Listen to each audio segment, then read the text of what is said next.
Feels like it's been forever since we've streamed the Final Fantasy I Pixel Remaster. I guess having an insane amount of frustration doing the Sonic Marathon and having a lot of recording issues and having to get new recording equipment will do that to you. But we're back, and we're gonna skip the rest of the Sonic Marathon. Let's just get back to our regularly scheduled stuff. The plan for this year. We were gonna do the first 6 Final Fantasy games via the Pixel Remasters. So we already did the first game. We're back again. We're gonna start a new game.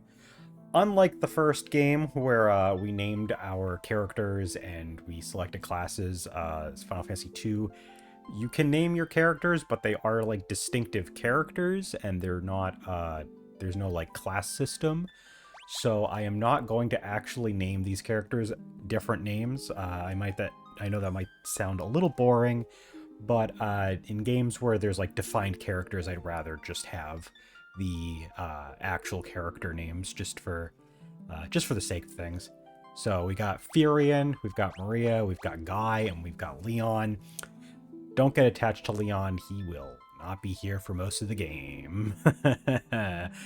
Furion, I always forget, he has a very nice, colorful sprite. I like the sprites for the characters in this game in particular. All right, let's just jump right in, because Final Fantasy II is a game that really just throws you right in.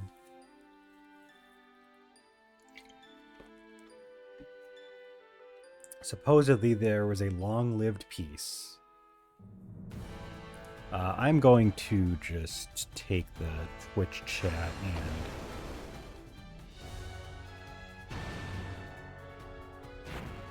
try to scale it a bit.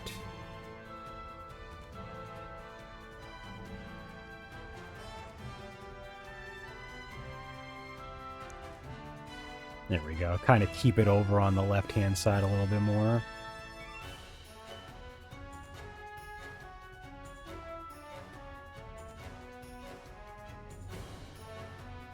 But yeah, basically this game revolves around a conflict between the Empire and Resistance. It is definitely one of the first games of the series to have that whole angle to it. So you've got your rebel faction trying to fight an evil empire. That sounds familiar. It's almost like this is based on like Star Wars or something, because it is. And also, you've got shades of that in later things like Final Fantasy IV has shades of it. Final Fantasy VI has great shades of it. Remember how I said we're just thrown right in? None of this fight matters. This fight does not matter at all. We are going to die. They're going to kill us. They are way too powerful. And there we go. You're going to just take multiple hundreds of damage to my characters who barely have double digits.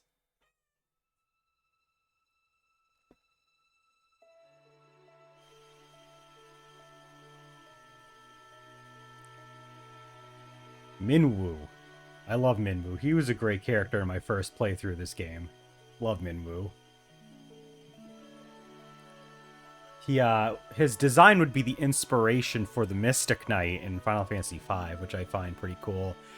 Hilda, her design kind of inspires Rose's design later in Final Fantasy IV as well.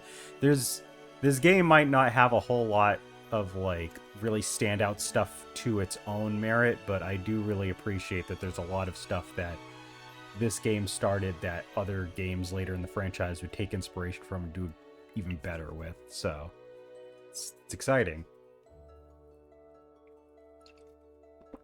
Unfortunately, our guy Furion, after that big crushing defeat, has been split up from his friends. Luckily, Maria and Guy are here, but no trace of Leon. So we gotta look for Leon. What? Guy also is not very good with speech, so his speech is very like caveman-like. He doesn't talk a whole lot. So that'll be pretty cool. I do like the characters. Maria's pretty nice, even if she's not as deep as a female protagonist as, like, say, Terra or Dagger / Garnet from 9, or even, like, Rosa or Rydia from Final Fantasy IV.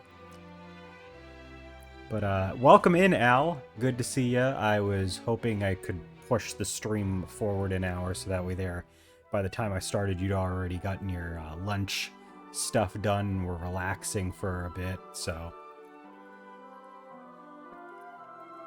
Plus, usually people don't really jump in at around noontime, I noticed. So I was like, well, what if I just push it back till 1? That sounds like a good idea. Let's try pushing it back till 1. So. We're going to start experimenting with starting at 1 p.m. on our streams for a little bit. Just see where that goes.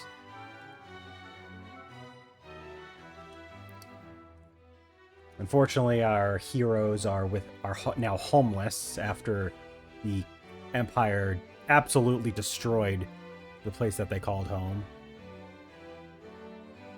This game has a phrase system. So this, as you can see, that's in red.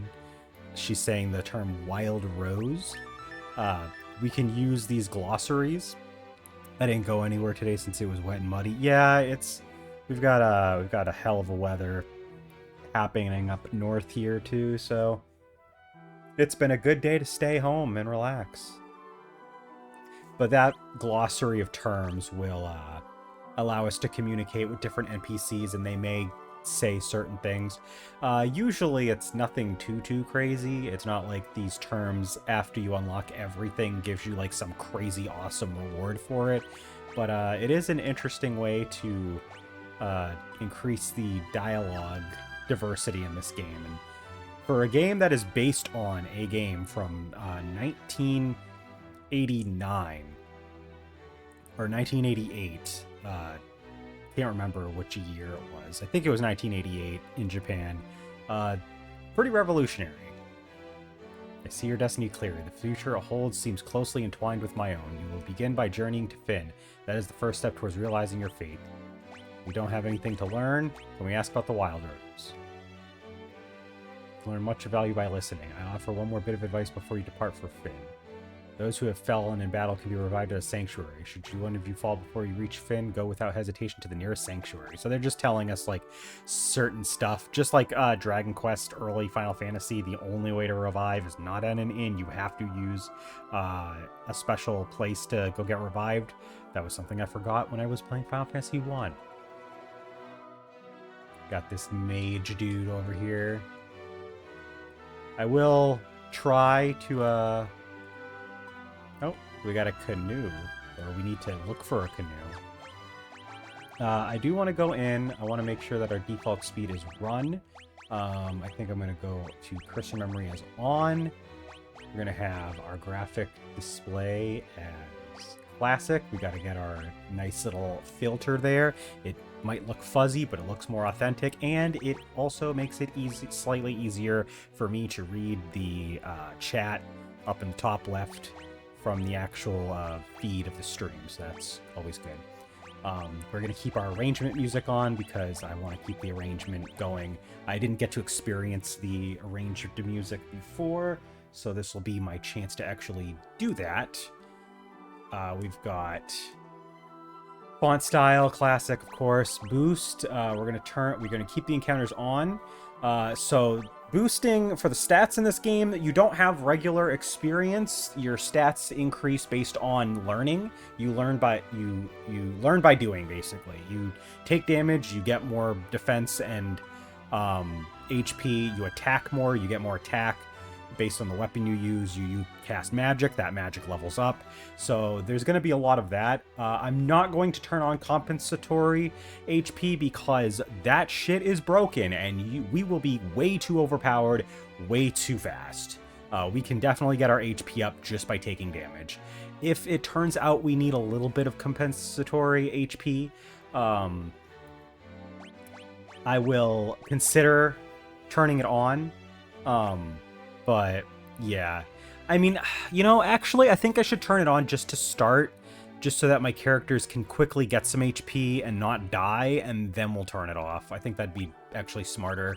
Attribute boost, that is, you know, different stats. I'm going to put that as 2. Weapon skill level boost, we're going to do that as 2. Magic skill level boost is 2. Gil will have as 2. We're going to set it all at 2. If I need to tweak stuff, we'll turn it up to 4. If something's a little too strong, too powerful, though, we are like leveling up or getting too much money too fast, we might put it down to 1. But I do want to start with a little bit of a speed boost, because we're going to be in need of a lot of stats. This game is very grindy in order to get the stats you need in order to progress.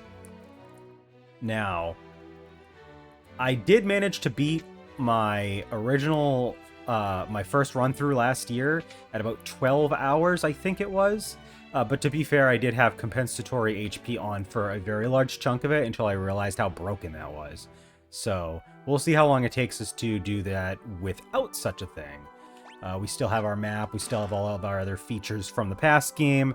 So we don't have to worry about like losing anything. This has been like these remasters are pretty consistent across the board. So I don't think there's really a whole lot. There's no like hidden items in this game. So we already have everything we need, I suppose.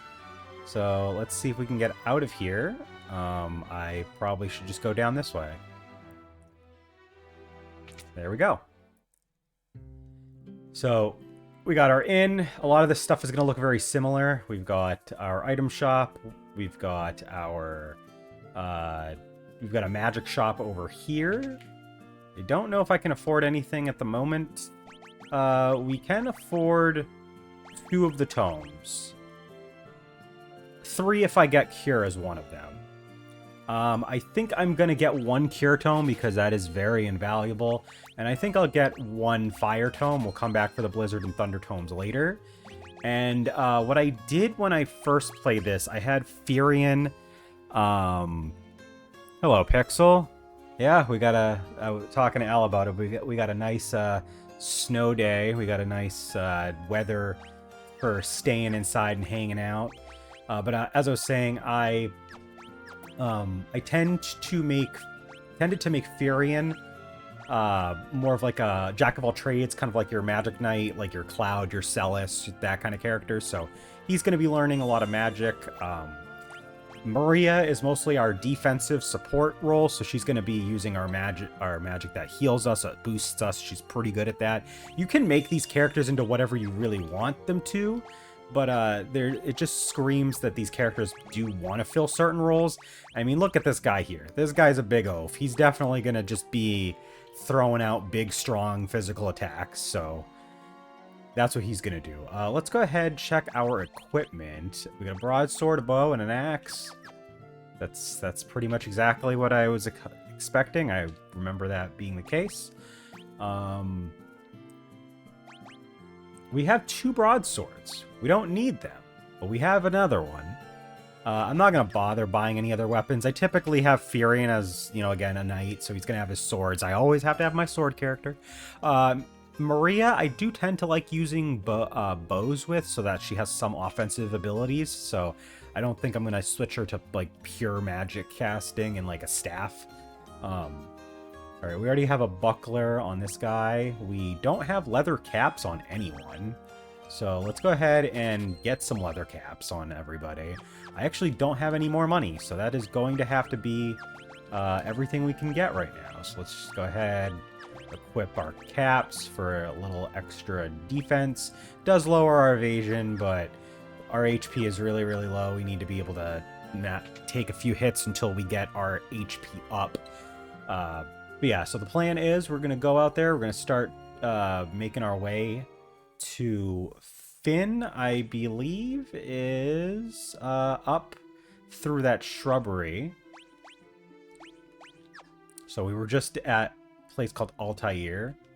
I'm going to go ahead and save. This is our completed file that I had. Oh, it actually took 14 hours and 46 minutes. And apparently in my first file, Leon, who he comes back to the game super late, so it's not like he's gone the whole game, but apparently he was blinded because he's wearing shades. I will save on file 3 then. We'll do that. Our goblins are back again.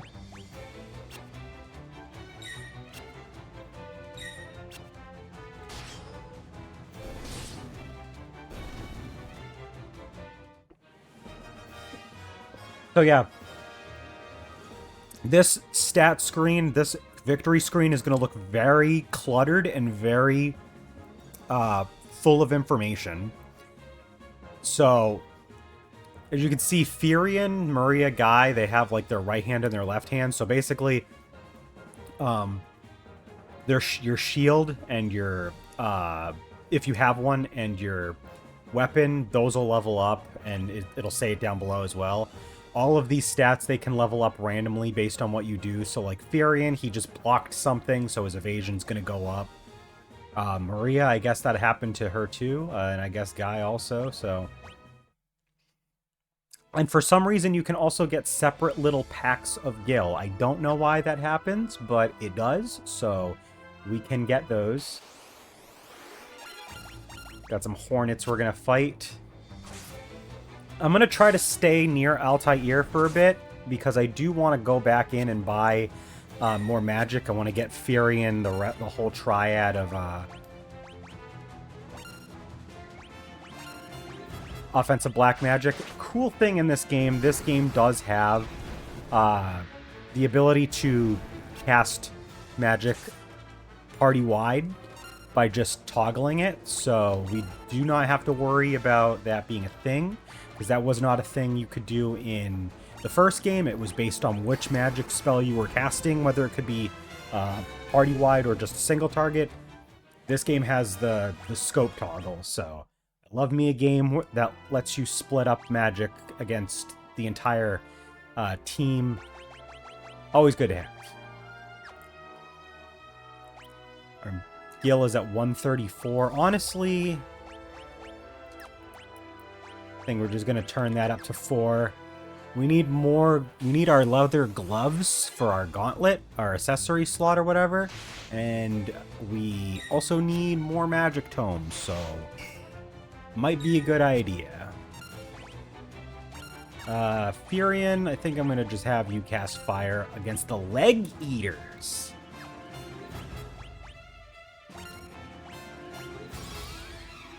So the spells in this game, you'll see that it says Cure 1, or Cure Roman numeral 1, the letter I. The way that the spells level up, they have 16 tiers. So you will not see Fyra, Fyraga, or Cura, Curaga. It's just the base level, and then whatever the level of the spell is. So we start at level 1 for all the stuff that we get new, and we gotta level it up by using it. Eventually we'll get it all the way up to, like...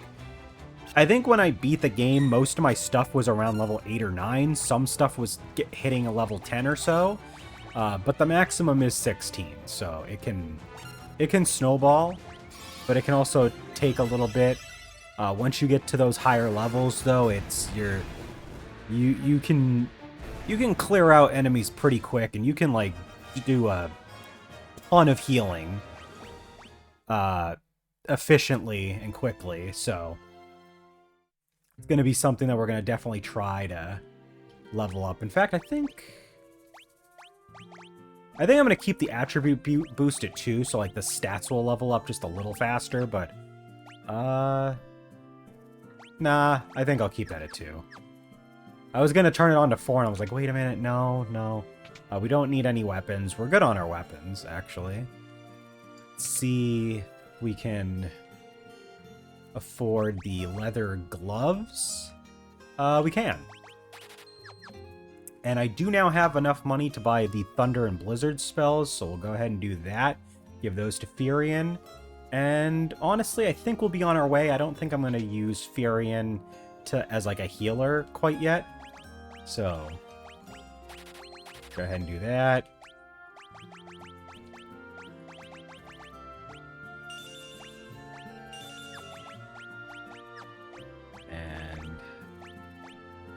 There we go. Cool. You can check how strong your spells and weapons are as well. You check your status here, they'll check your weapon and like shield and other equipment efficiency, and then if you go to the magic one, you'll be able to see all the magic stuff, how good they are at those. There is a rank up for even unarmed combat as well, but I don't usually do it. I usually have my characters with some type of weapon in this game. I don't really use the monk at all. But I definitely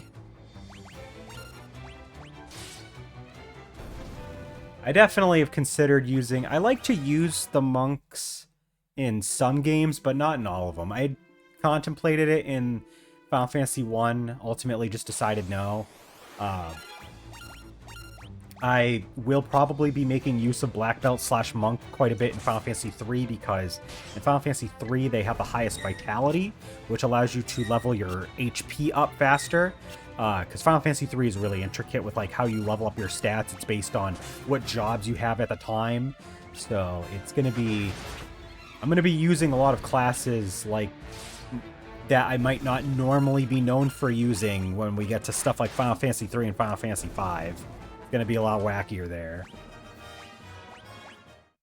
But this is a game where I'm gonna be spending so much time needing to like just level the characters up that I don't really want to go too far outside of my known wheelhouse. So we're gonna have a little like kind of just a beefy warrior axe wielder guy. We're gonna have our magic knight. We're gonna have our like white mage / got a little bit of ranger aspect to her. She'll have her archery. We will get a lot of rotating fourth party members. The game largely just revolves around these three, but there's quite a lot of temporary allies, which I find interesting. Unfortunately, this game does not have the Dawn of Souls GBA content, where on that game, those rotating allies will actually be usable in their own separate story after you beat the main game. And it's really cool. I'm not going to give out spoilers, but there's a really cool aspect that like ties it into the main story, the main part of the game. We don't have that in this game. It's just in Dawn of Souls.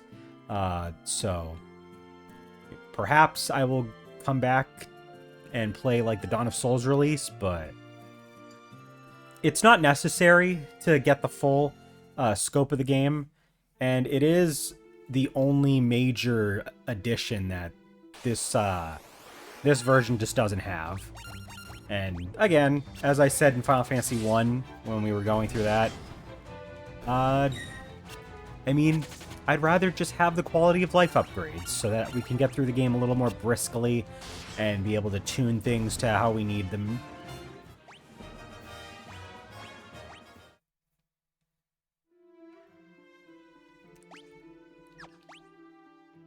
Okay, yeah, I think I have to go around, up and around to get to that guy.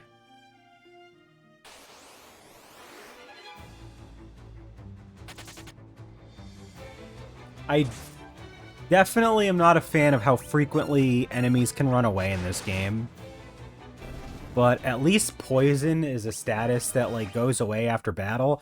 I don't remember if there's really anything that stays after battle in this game. Because there are like a couple of things that stay after battle in the first game. Not a lot, but a couple. And there's quite a few statuses that persist after battle and a few other... Oh my god, what?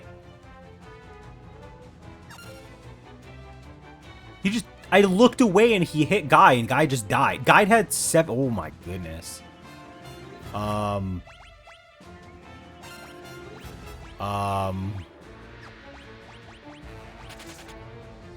Okay.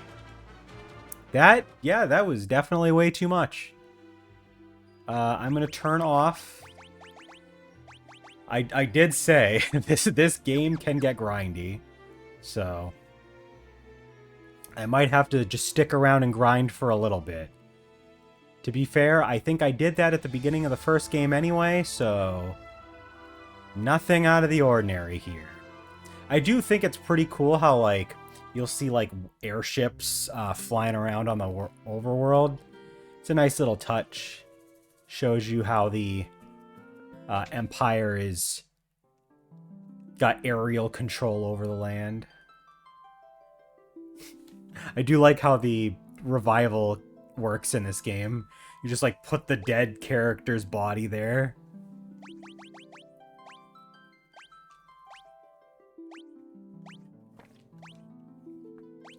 We do have, as you can see, an MP system. The MP, I believe if I'm correct, the cost is, it's dependent on the level, I think. And as you level up, it'll cost more and more because it'll be more and more efficient. It could also just be based on your max MP. I don't remember. But we do have a regular MP system as opposed to the first game and the third game as well, the charge system. So, alright, I forgot to turn back on encounters. We can probably turn the guild down now that we have everything we need. Just put that to 1. We're gonna have to level up our stuff anyway. So, we level up a lot, then we'll probably already have the money we need.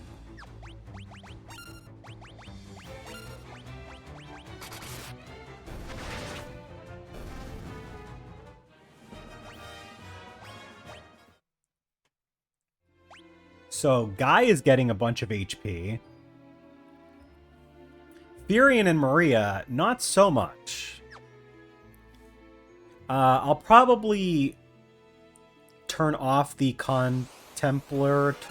complementary, oh god. The extra HP bonus. I'm gonna turn that off once everybody hits like closer to like 100. So once Furion's like up over 100, once Maria's getting close to 100, I think we'll turn it off then. Because a lot of the enemies at this point in the game, they're not going to be that strong, except the land turtle.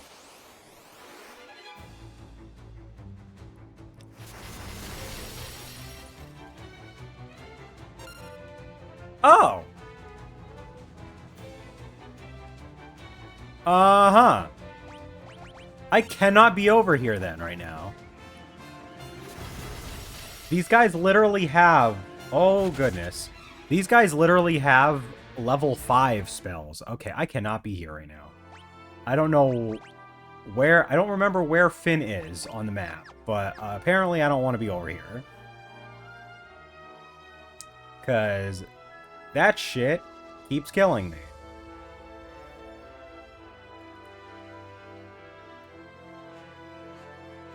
I think I'm going to talk to the people over here in Gatria. See if they know anything. Finn is just over there across the lake. See? Oh, we do need... Oh, no, yeah, this is super grindy. I forgot.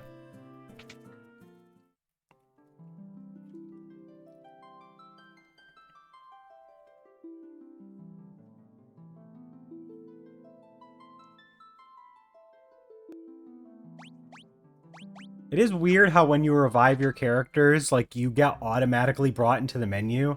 Like, I did not actually go into the menu. The game just put me there.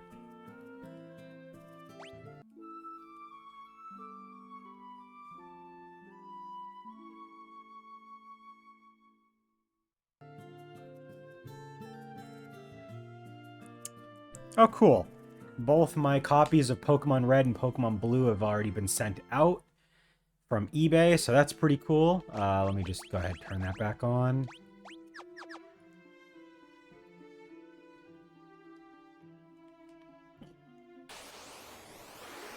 Werewolf. Oh my god. I literally cannot go too far away from Gatria because I just die.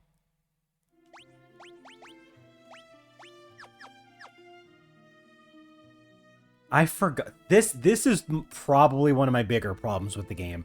I actually don't mind the learn by doing stat system, like the way that you get your stats raised. I don't mind. I kind of like the story. The mechanics are pretty solid. I don't mind any of that. There's 2 problems I have with the game, and I remember one vividly, and I forgot about this other one. I'll talk about the thing that I remember vividly later. But I am definitely not a fan of how crazy a jump beef gates are in this game. You literally cannot walk too far away from stuff without just outright dying. So that kind of sucks.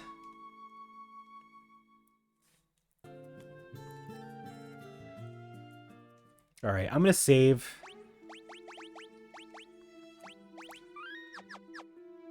Let's stick around here.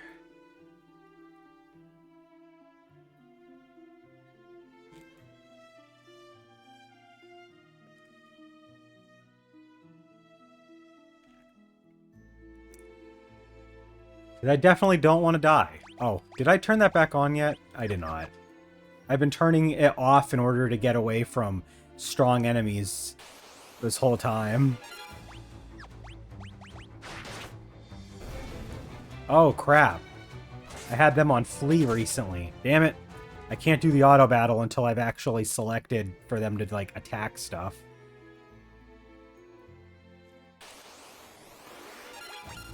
Oop.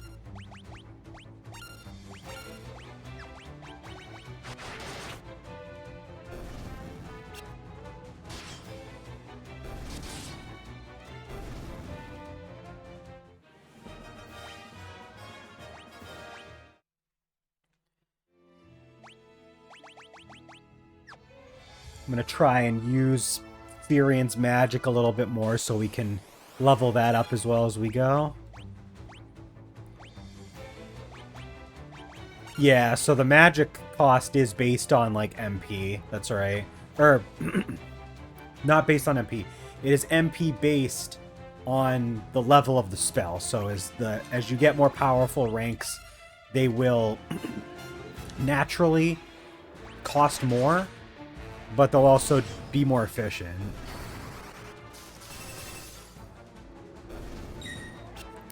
Yeah, most JRPGs are supposed to do that, but early games like this one did not.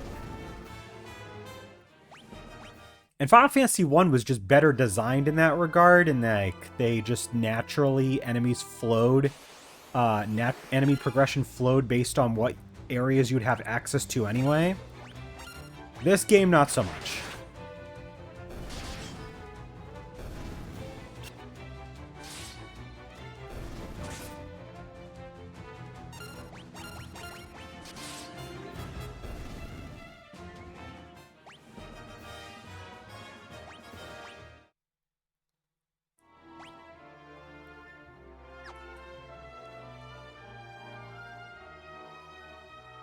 Now, I will say, now that I think about it, the story for this game is fairly short. If it weren't for the grinding, I think this game would go by a lot faster. But this game story is very... like I said, you're dropped right in. You are in the middle of the Rebel versus Empire conflict, just like Star Wars. And you go kill the Emperor. So, like, you're trying to find your way to, like, that map that you see up in the top right. Yeah,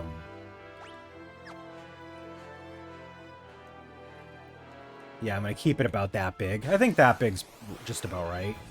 That map that you see, it is pretty much the only thing we're going to be seeing. Like, there's some, like, areas that are kind of hidden away in the first game, but this map is pretty... It looks kind of big, but a lot of this stuff is just pathways that lead you to different destinations, and you will not really see too much outside of what is here. So, there's... And you can already see there's not a whole lot of stuff that, once you get transportation, is like a secret area. Like, there's like that little island that's like down near the center middle, but like that's about it. You can see they also like toyed with the idea of like parallax scrolling or looping map design, because The stuff that's over in like the top left, the top right, and the bottom right, they do all, and like the lower left and lower right, they do connect into each other if you go from the other side. So, pretty neat, pretty interesting.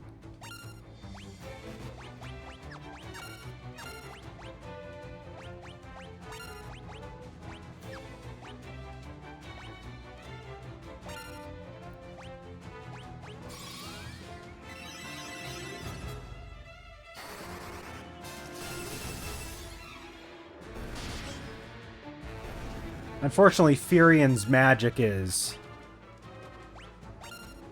definitely not strong enough to do a whole lot when I have to do it party-wide. I think I might actually turn up the stat growth to 4 times. Now that I remember just how much grinding is necessary. I think we're just gonna turn that all up. I'll turn off compensatory HP in a little bit, but yeah. Let's try and move this along a little bit more. If I'm gonna grind, I may as well do it efficiently.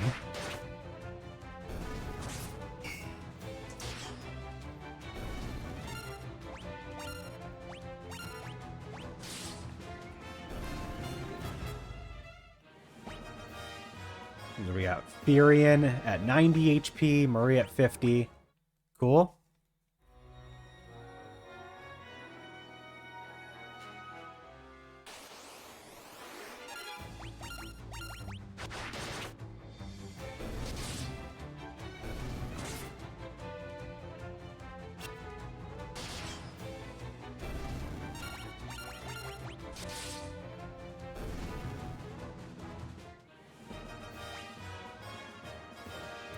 Cool. Agility boosts for 2 characters. Guy went up. Guy is getting a lot of HP all of us, like, really fast. His HP is already triple Maria's. You can get 4 digits of HP in this game. It is supposed to be a lot harder without the bonus HP, but you can do it. And Guy is definitely the guy that's going to get there the fastest if you do it. If you were playing this normally, I would say you're probably going to be cracking around like 2,000 to 3,000 HP, maybe at most, by the time you fight the final boss. But I think if I were to load my other file, I think my team was like up around like 4,000 HP. It was kind of crazy. I'm not trying to forget.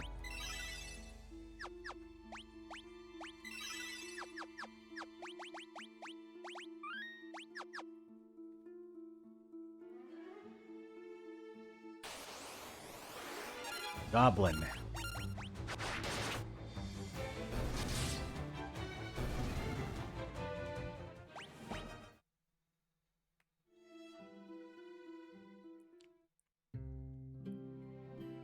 I wonder if Gatria already has better equipment.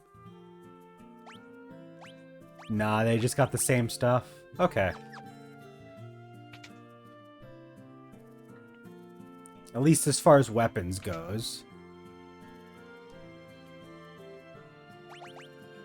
And, oh, I never equipped the leather gloves! Silly me.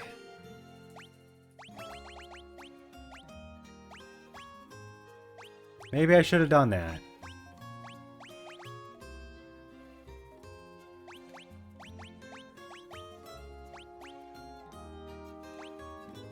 Magic interference is an interesting stat. I don't actually know how it works all that much. I think it's supposed to be like something that helps with like reflecting or dodging magic. I think it's... I don't know. Some of these stats in this game I actually am not 100%. Oh, that's right. That is so weird. So, his axe is, his axe is stronger if you take the buckler off. That's weird, but I guess that makes sense.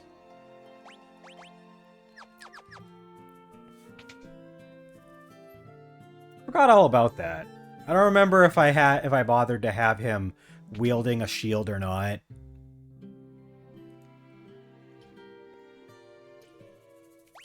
What items do we have? We have 1 potion. Maybe we should have a few more. Phoenix down, ether. God. These guys actually sell some, like, really good throughout the game stuff, but I literally cannot afford it. We can remove curses, amnesia. Yeah, none of these... I don't know why these are split up between 3 guys. That's kind of weird. I don't remember how much HP these heal. I'm just going to go ahead and buy a few. And I don't need a whole lot of these just because a lot of this stuff is like cured after battle, but I'll buy a few just to have them. Hell, I'll buy like a few of those as well. Why not? We have the money.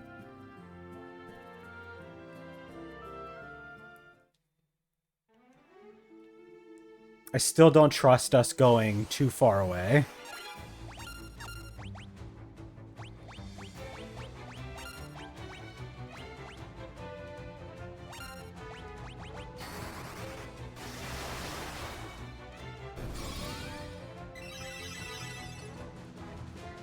The animations do also change slightly as you move up the ranks of the magic, so it is pretty cool.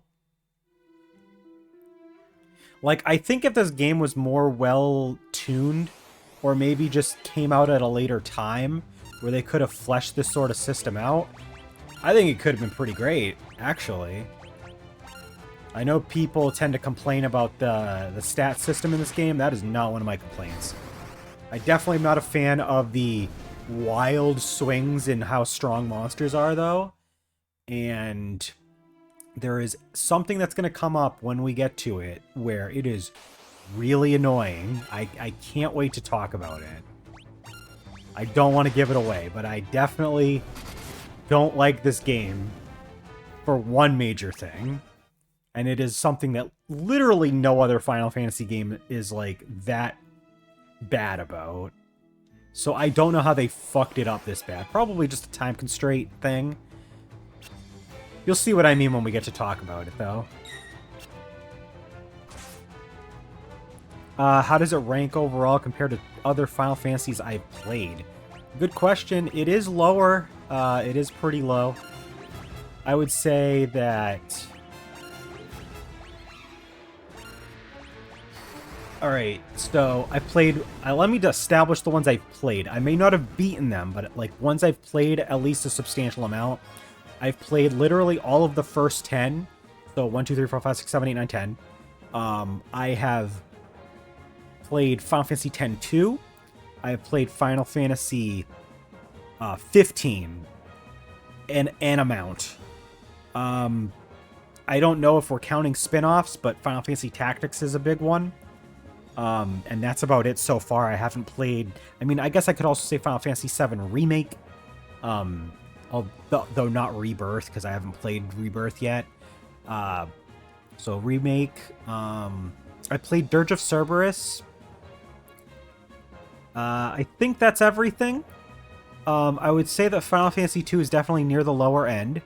I like it more than Dirge of Cerberus. I think I like it more than 15. I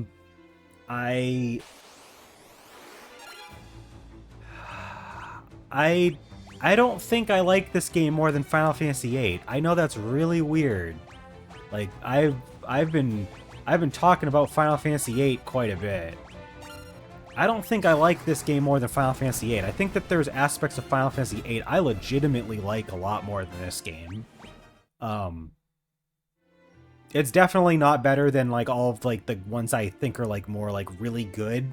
So like I'm not even bothering to compare stuff like Final Fantasy 3, 4, 5, 6, 7, 10, 9. Well, 10, I mean, is kind of like in the lower middle for me.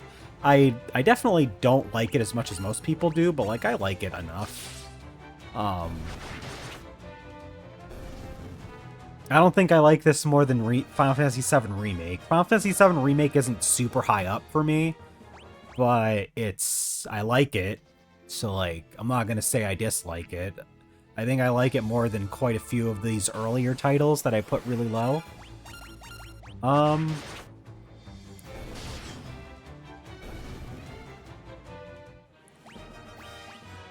It is definitely not better than 10-2.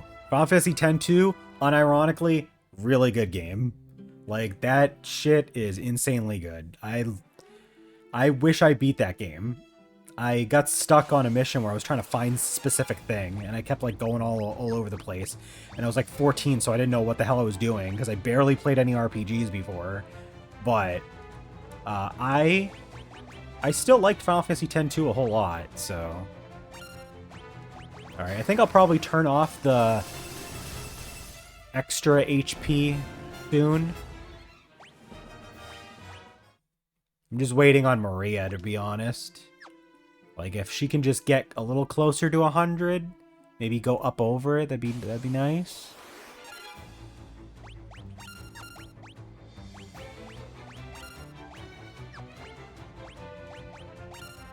I also don't tend to heal outside of battle in this game because of the fact that magic levels up by using it. I mean, I think you can level up your white magic casting it outside of battle, but, like, I'd rather just cast it in battle. Like, just make sure that I can get those extra points.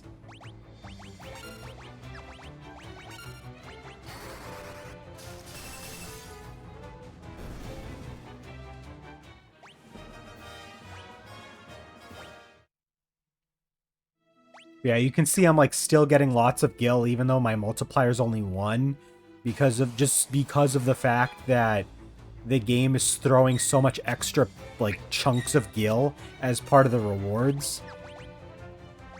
Like, they treat gil as, like, also items. It's weird.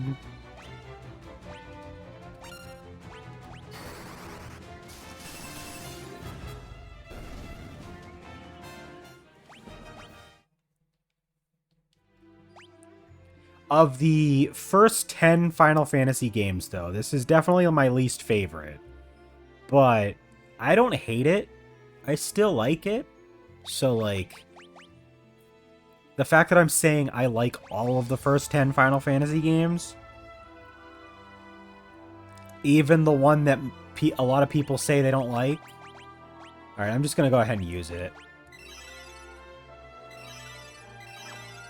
Oh, it does level it up. I'm silly. I don't need to wait outside a battle.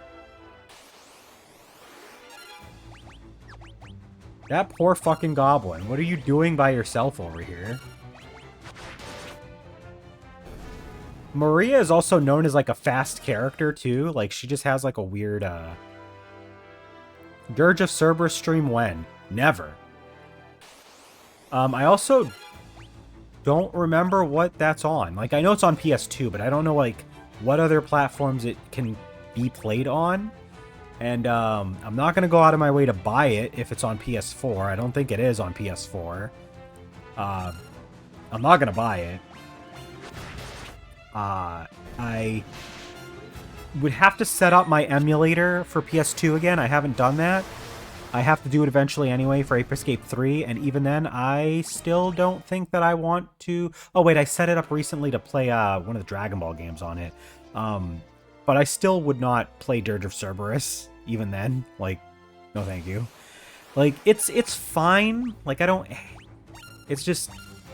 It's so weirdly generic for what is supposed to be a follow-up to Final Fantasy VII and Final Fantasy VII Advent Children.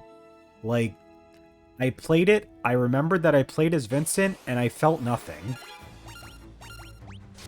It wasn't offensively bad. I remember I got stuck on a section where, like, you had to navigate sewers to get somewhere. And, like, I just kind of gave up. I think I was only renting it. I don't even think I owned it. So I think I just, like, let the lease cycle run out. I think I played it for about maybe 5 to 10 hours at most. It's not the worst game I've ever played, but like it's kind of like the Sonic Forces of Final Fantasy games. It is just so aggressively mediocre and fine, and it doesn't do anything like terrible. It just it just feels like a product rather than a video game and a labor of love and a passion project and an art. Like it feels just like a product. I think that's the best way I can explain it. So I didn't care for it. I had a friend in high school who, fun fact, he was one of the guys that had like the most niche, unpopular Final Fantasy opinions I'd ever seen. He was one of those guys that was going around saying like, Final Fantasy VIII is my favorite Final Fantasy. I love Final Fantasy VIII. You know, da da da. And I will admit his personality was definitely similar to Squall's, but not like the Squall late in there in the game when he starts to open up. It's more like the early Squall that's like super cold and like, you know, just tries to be sassy and snarky. Like his whole personality basically was the same as like early Final Fantasy VIII Squall. But yeah, I mean, Dirge of Cerberus was just super boring, but he loved it. I don't know why. He was just like, I love Dirge of Cerberus, and I'm like, good for you, buddy. I don't see it. I rented it for a week at Blockbuster. RIP Blockbuster. And yeah, it was very whatever.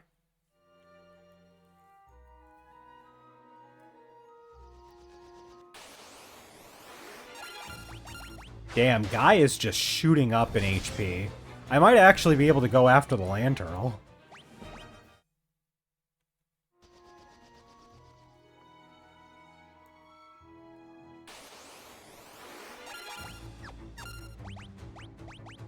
Oh, I ran out of MP. I didn't heal. I gotta do that.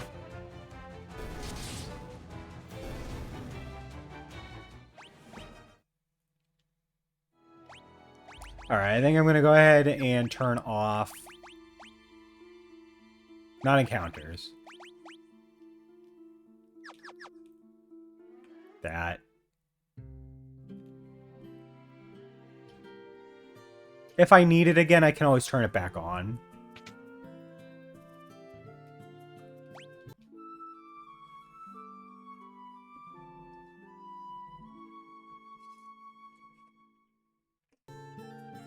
This will probably be a fairly short stream today. I don't intend to go too much over 2 hours, just because I have quite a bit I need to do today, so I'm gonna be keeping it a little more brief.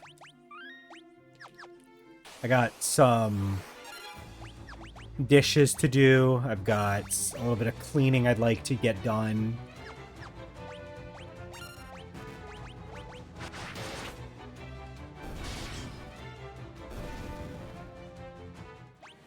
But yeah, I definitely don't think I'd play Dirge of Cerberus unless, like, I was... So, here's the thing. I might consider a Dirge of Cerberus playthrough if and only if they remake the game, because they remade Crisis Core.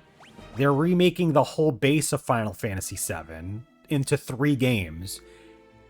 If they remake Dirge of Cerberus, then I would be willing to play through like all of them, and I would even play them in like their sequential order, not their or not their sequential order, the chronological order rather. I would play through it in chronological order. I think that'd be kind of fun, but I would definitely not play it other than that.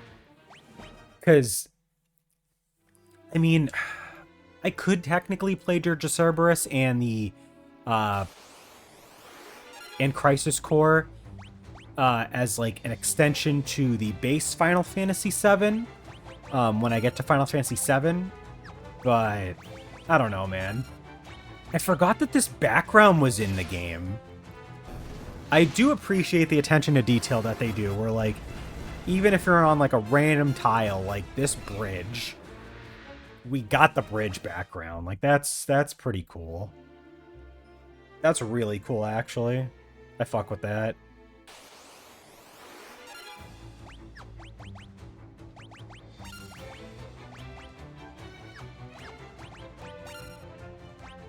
Honestly, I need to hit Maria so she'll hurry up and get more HP. Unfortunately, this is a game where, like, when people were, like, joking about how you'd have to, like, hit your own characters to, like, get them to be stronger, it's not wrong. Hey, nice. That was 69 damage.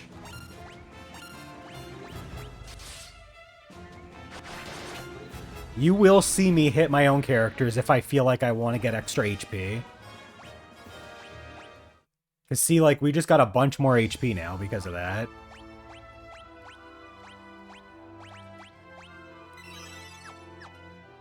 Why is her MP only 20? Oh, you know why? Because she isn't casting enough magic. Okay.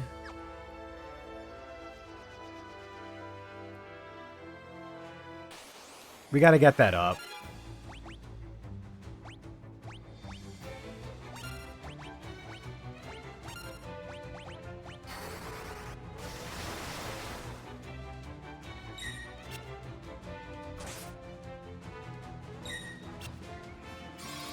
Yeah, it's kind of unintuitive to be, like, hitting your own characters to beef them up a bit, but, like, it is unfortunately something you will have to do.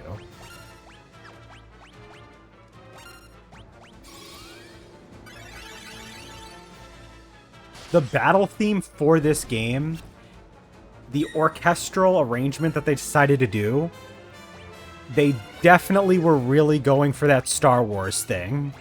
Like I've said, this game is based on Star Wars. I can't remember which one it was. It was one of the original 3 movies, obviously, because that's when this game came out in the 80s originally. But it's... They literally were just like, yeah, Star Wars. And I guess when they revisited it, they wanted to make sure that that was still very much apparent.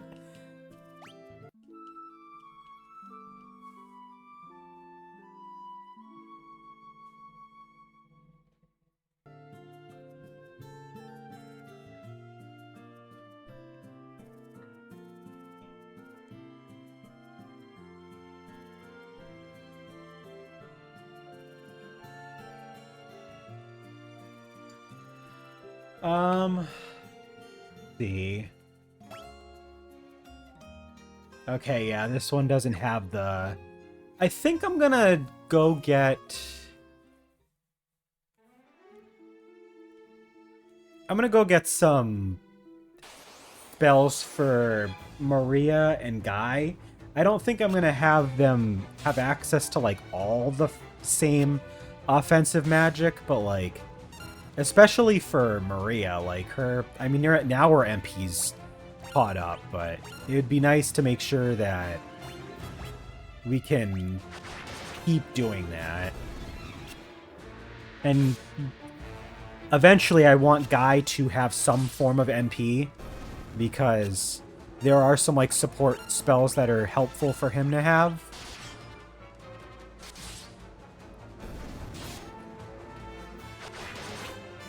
I think I'll give...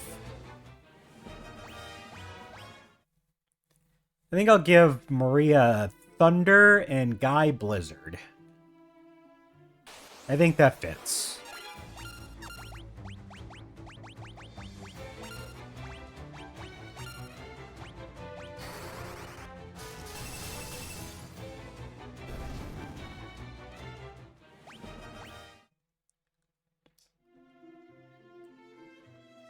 But I mostly want Guy to be, like, big, dumb, damaged guy.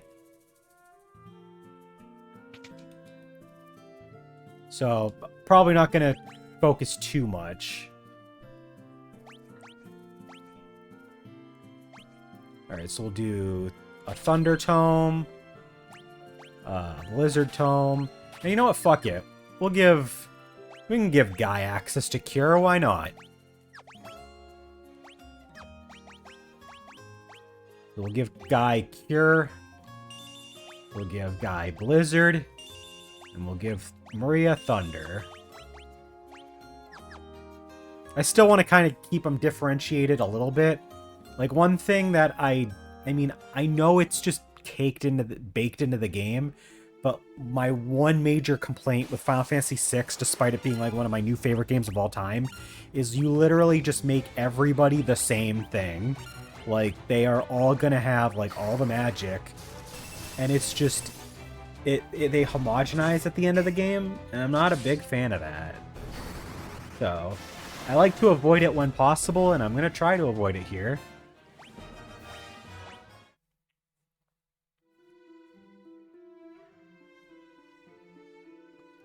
I think I should be safe to go fight the enemies around the pathway to Finn now. I'm gonna hit the inn by over in Gatry on the way there, but definitely looks like we should be able to move on soon.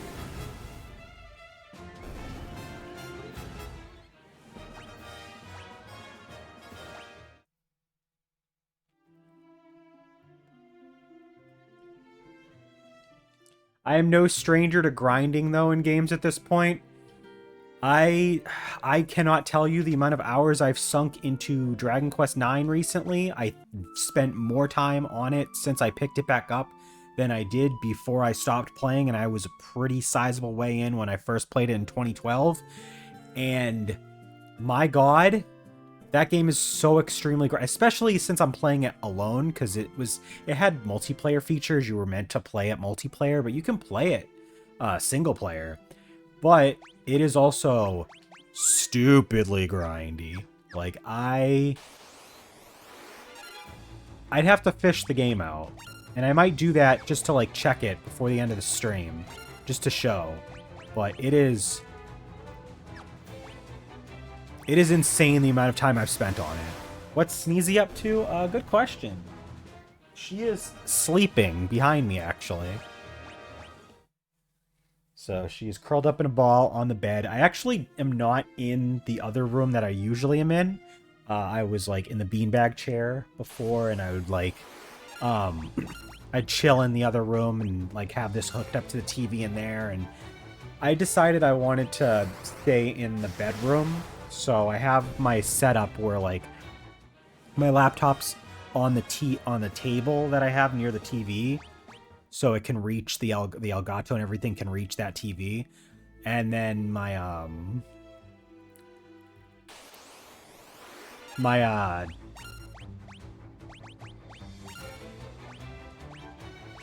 like microphone is like attached to a piece of the table as well. So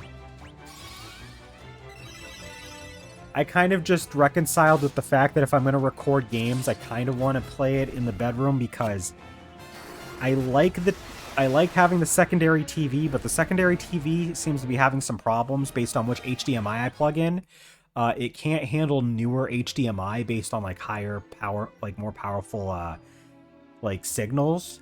Like, I can't use 4K HDMIs in it. It doesn't work. So in order to make sure that I can properly record, I think the only time I might record off of it is if I use the older Elgato that works with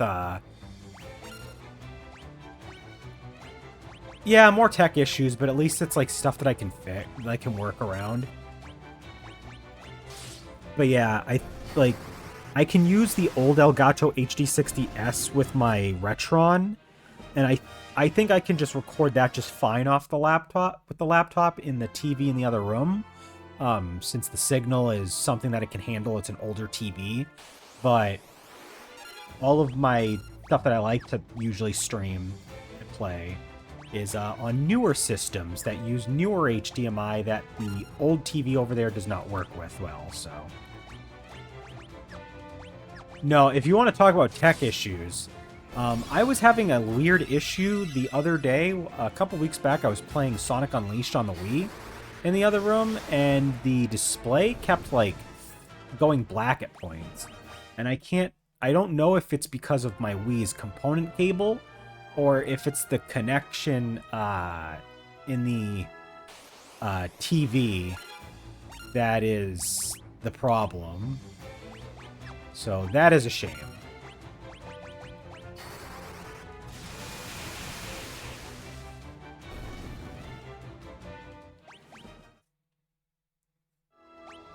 Alright. Let's save. Let's make our way around. Hopefully we don't die. Oh, these are just goblins. That's fine.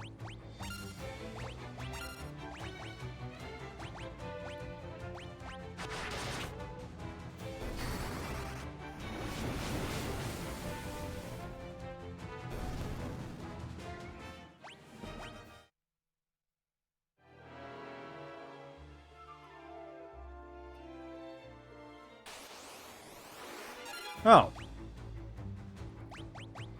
I guess I was able to... I guess I just walked a little too far away.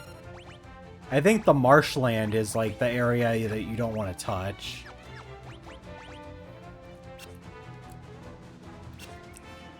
That's okay. We needed a little bit of a grind session anyway.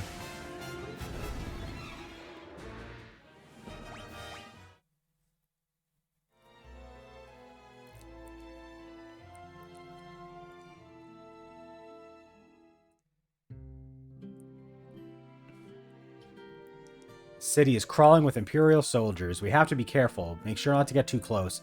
If you get close to them, they fight you, if I remember correctly. Also, there's enemies here. We are not safe.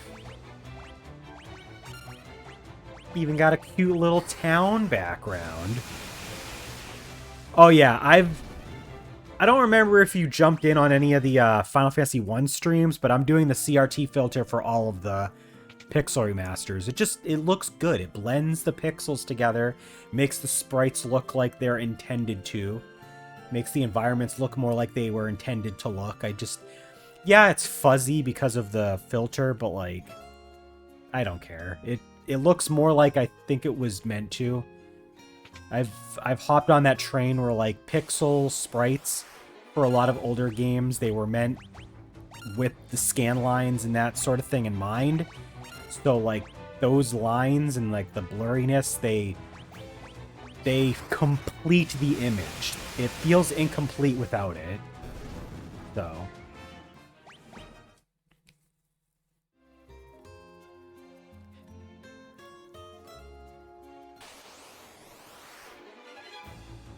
yeah, I think the best way to explain it to someone like that's younger is just like this filter makes a game look like if it was, you know, older and the way it was supposed to look when it was older. And it's kind of hard to dumb down, I will admit. It's a little tricky.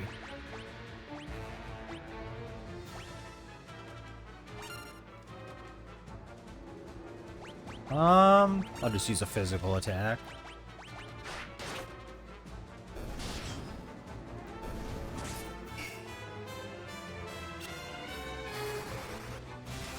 Like, there's sprite-based games that look good with just the sprites without, like, a filter, but those usually are made as, like, an homage to older sprite-based games, so they already have that information filled out, sort of.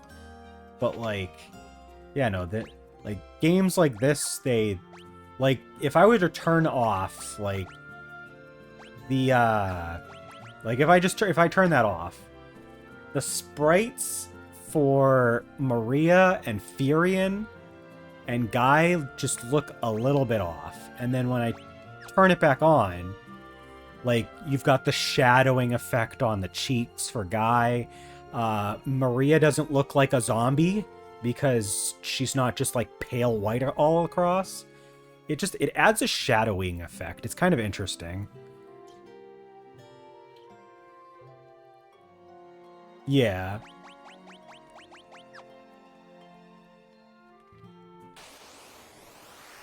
I think I actually have to fight some of those guys. Wait, no, I think there's a building around the side that I gotta go to that's not occupied.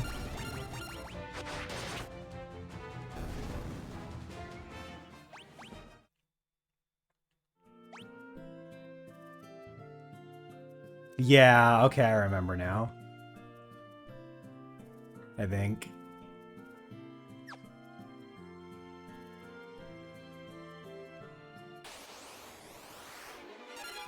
Yeah, I gotta get to the bar. I think I have to go up north and then, like, around, but I can't walk too far or else I leave the map.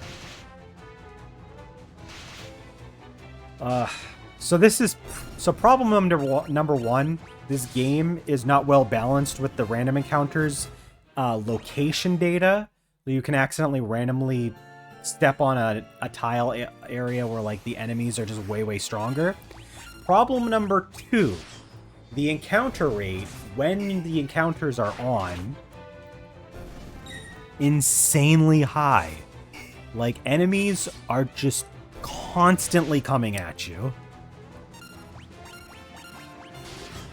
It is insane just how many enemies will come at you at one time. Like, you're on one map, it doesn't stop.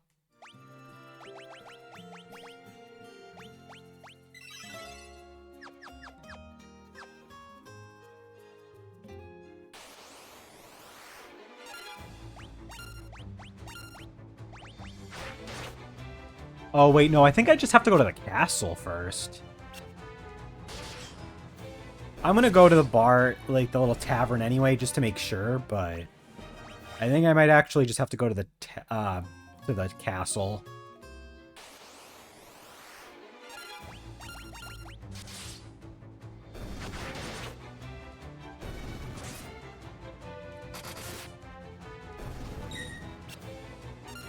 Like, if I were to turn off the filters, these backgrounds especially would just not have the level of, like, detail that they're meant to have. Like, the battle backgrounds definitely have the worst of it.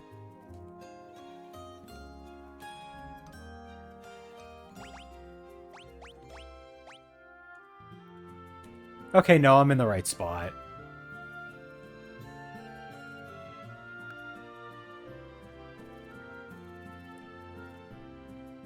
Let me go down here.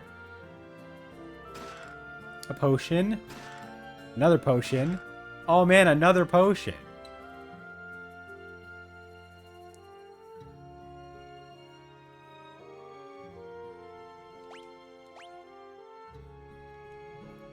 His name is Scott. Hey all, Scott here. Some of the characters' names in this game especially, like, they actually, I swear, they just, like, threw random normal people names at a bunch of these people.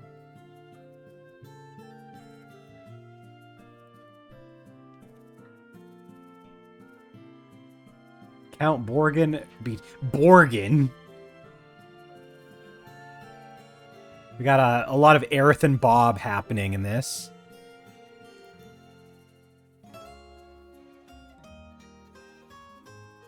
What makes you hesitant to play? The game is fine. It's flawed, but it's fine.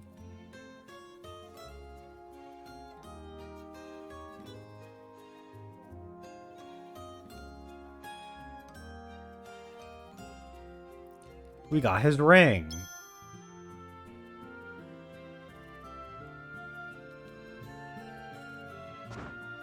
A lot of people die in this game. It's kind of sad.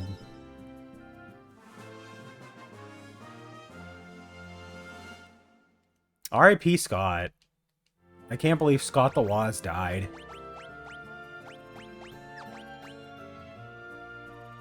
So we gotta go talk to somebody in Gatria with this ring. But before we leave, let me check. Alright, we got 3 of the 11 chests in Gatria, but or not Gatria, Finn, but we don't have access to a lot of areas at the moment. We have to liberate this place so we can get access to more.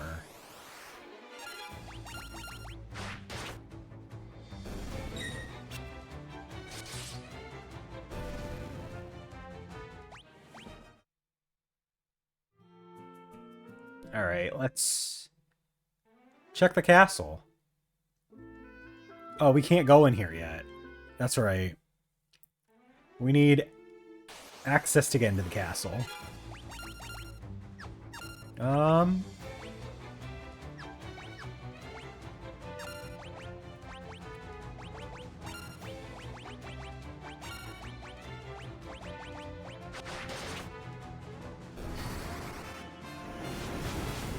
We did get some of our magic up to like level 3 and 4. I think that's about good for a chunk of the game coming up.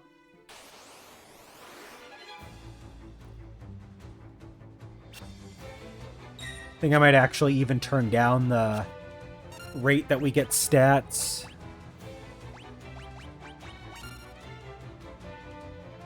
How grindy is this version?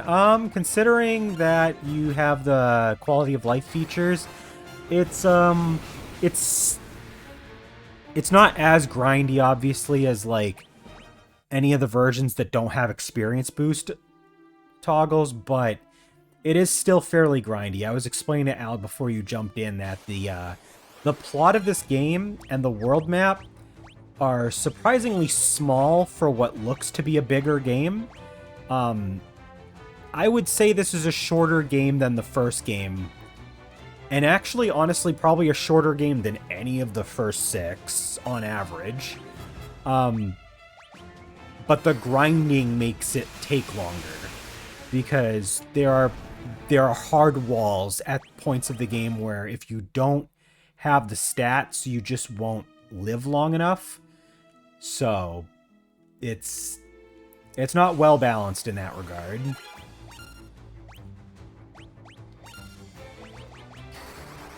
But it's not super grindy to the point where like it's bad, like super. It's like unplayable.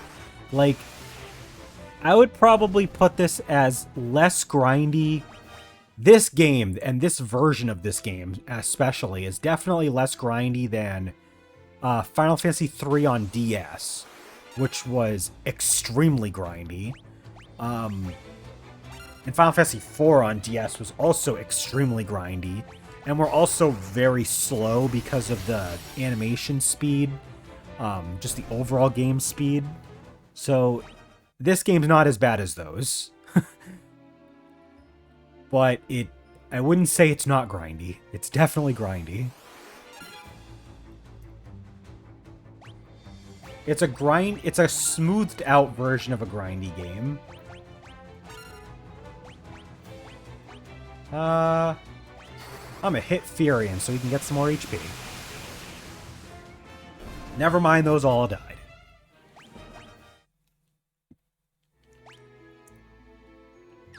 I want to check the bestiary. I wish the bestiary was just the same. You access it the same way as you access the map, because it's like those are just two like features to me that are similar. I don't know why.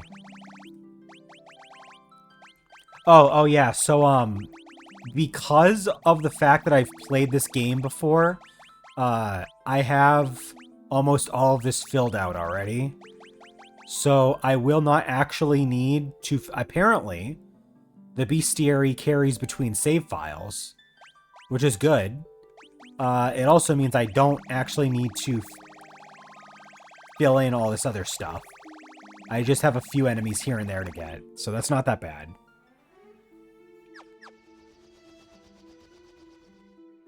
Yeah, I was just talking to Al earlier about how like Dragon Quest IX, especially because it was intended to be multiplayer, playing it single player and on DS, where there's no like experience, there's not a whole lot of like help with getting experience faster and making battles go by faster. It's extremely grindy. I'll say this game is less grindy than Dragon Quest IX on DS if you're playing single player.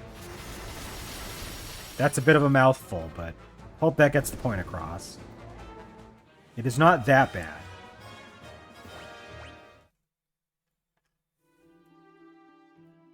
I was supposed to go to Gatria. I'm stupid. I gotta talk to somebody in Gatria about the ring. I don't know why I went all the way back to Altair.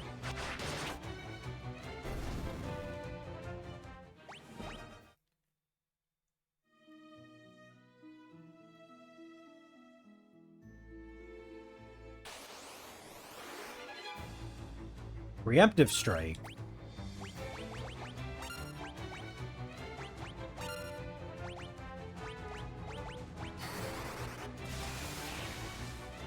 Damn, Maria can do a lot of damage with thunder right now.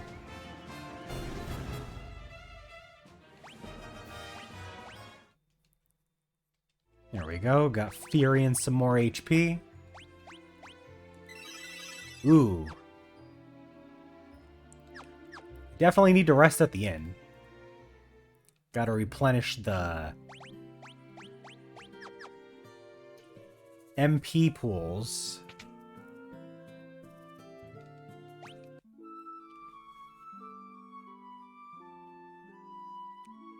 Damn, today is flying. I've already streamed for almost an hour and a half. My plan was to not go super long today, but before you know it, it's already going to be like 3. That's about when I was intending to stop, between 3 and 3:15. Little over 2 hours.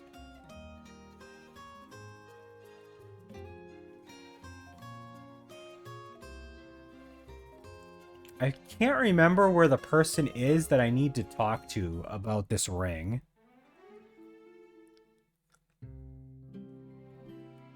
They might be in one of the buildings.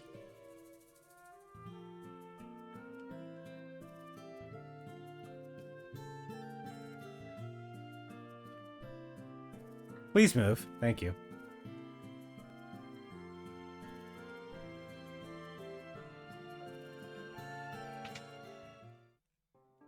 Okay, yeah, there's nothing in here. Are they in the inn? No.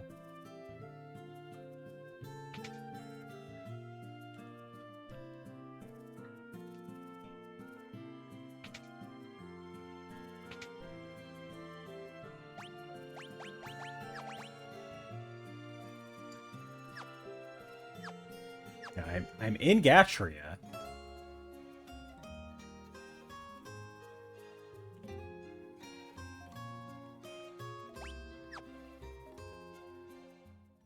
Who am I supposed to talk to?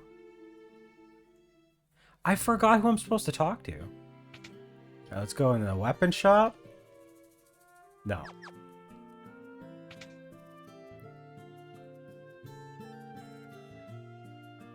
You know what? I actually kind of want to switch Guy to use spears in this game.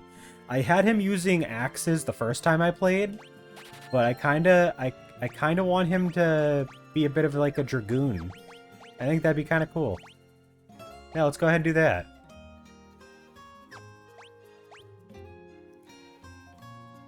It does make his attack go down, but his accuracy will be better. Okay, magic interference. The stat, when it's higher, it makes your magic be less potent. That's what I was thinking of.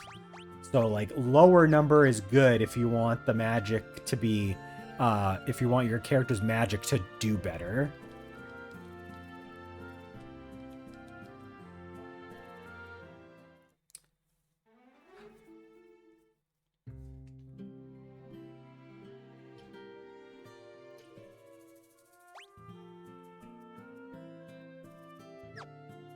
Oh my god, I hate how this map is for this area. It's hard to tell where it cuts off and kicks you back to the screen.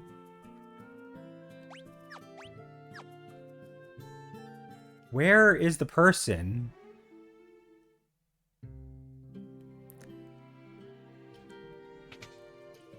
Like, there's nobody in the inn. Unless they're, like, captured somewhere else, and I have to, like, rescue them from something.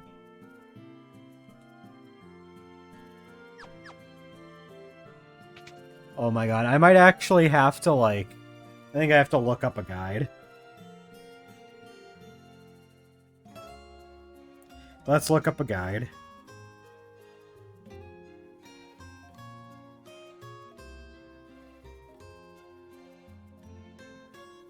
Alright. IGN's got a guide.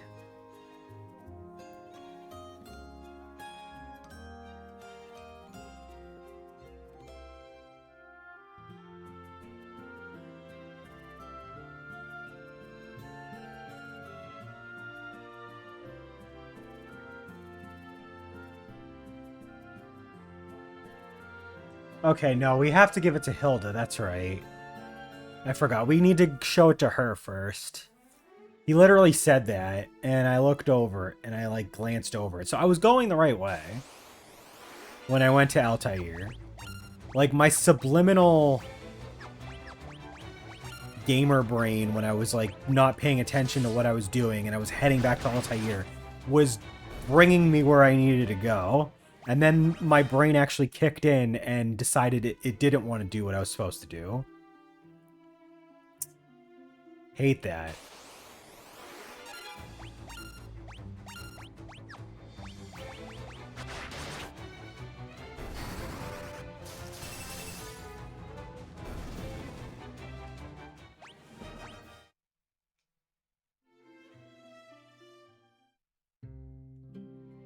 Alright, so we gotta go to the Resistance.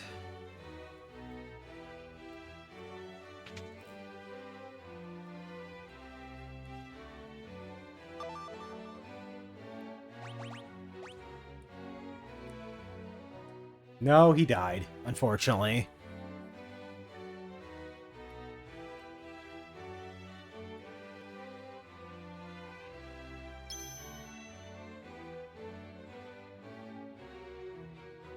And now we have the ring. She won't take it from us.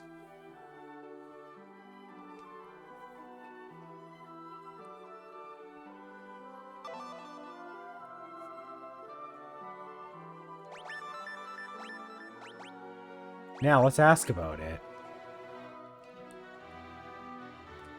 I do kind of like this glossary system because it like allows you to feel like you're taking a more active role in the dialogue of the game. So that is kind of neat. Yes. We'll go with Minwoo.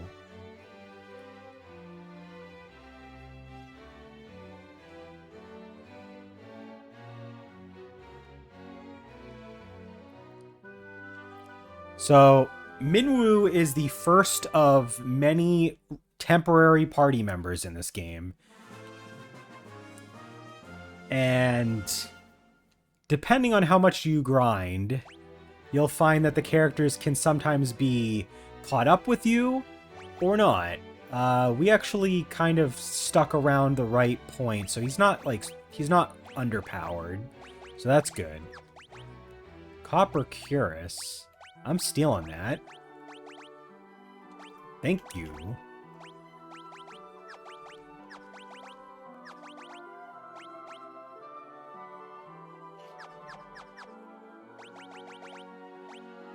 Do a quick save here.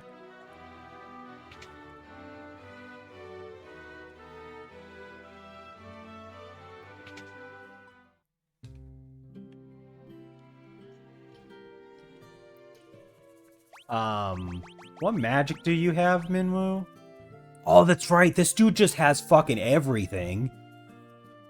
Like, he is your white mage for a bit, and good God, he is set to fucking go. So his stats are not, like, super crazy, but they gave him a fuck ton of skills. That's cool.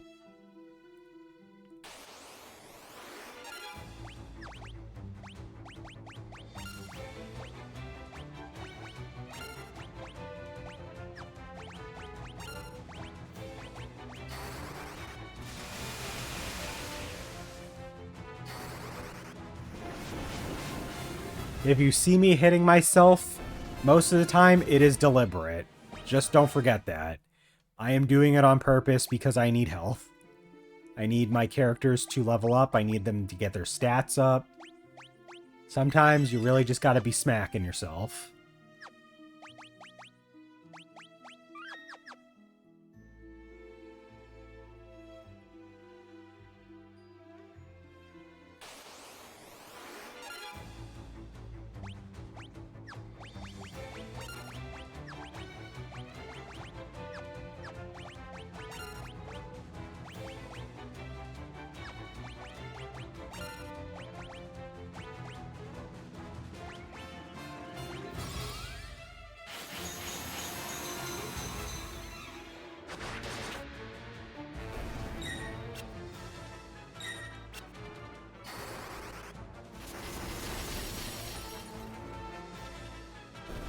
I do appreciate that this game slightly changed, like they change the animation every rank you go through with the magic. It's a nice little touch.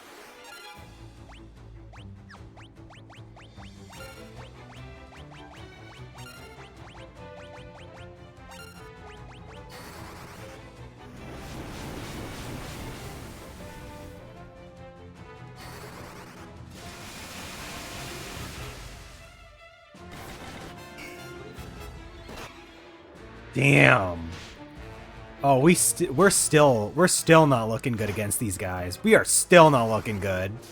Oh god. I definitely went way too far.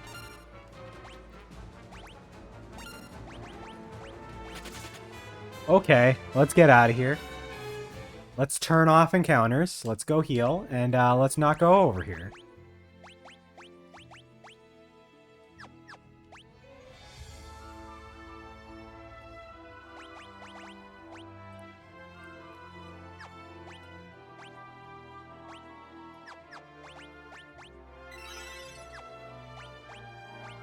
Oh, you know what? Minwoo got us. We're good.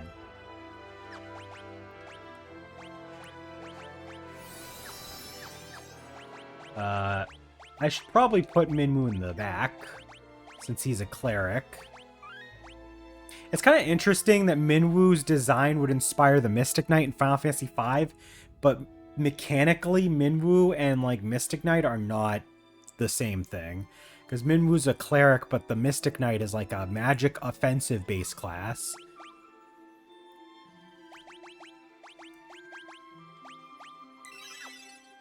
Okay.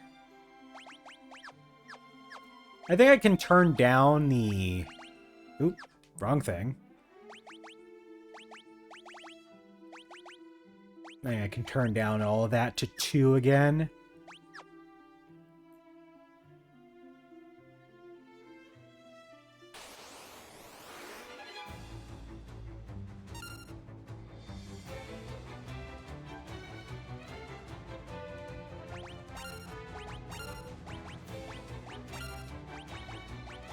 But yeah, the world map here is slightly more open-ended, and it's unfortunately to the detriment of the game balance, because, good lord.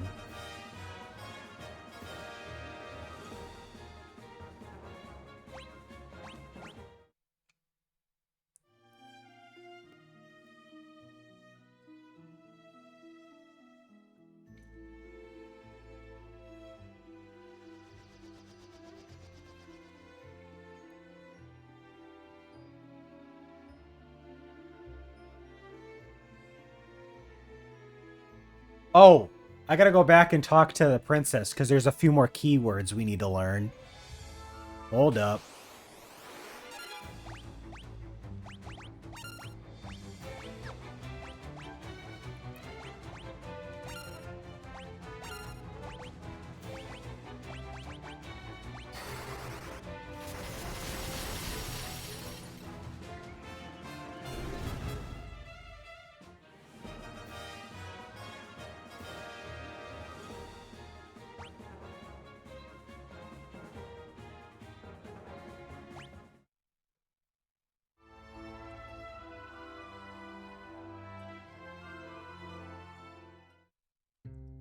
I don't think I'm going to end up learning all the keywords, but I would like to try to learn most of them.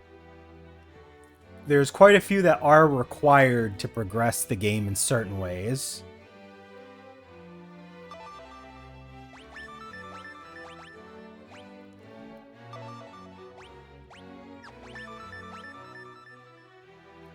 Okay.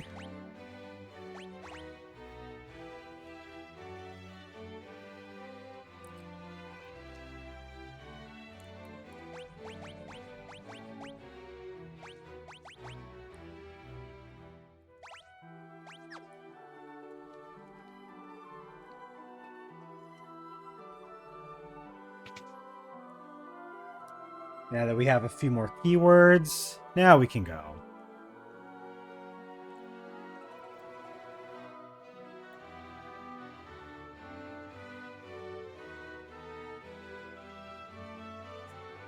Oh, okay, yeah, that's right. We use the canoe roughly near where we were going to a fin, I think.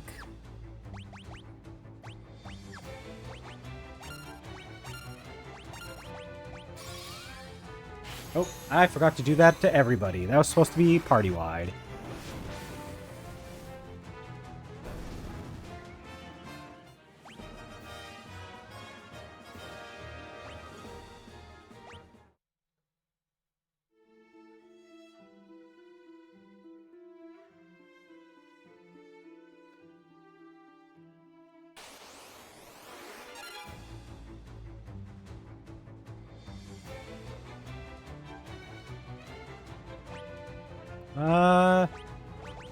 Use Thunder. I'm trying to keep Furion spells, like, kind of even.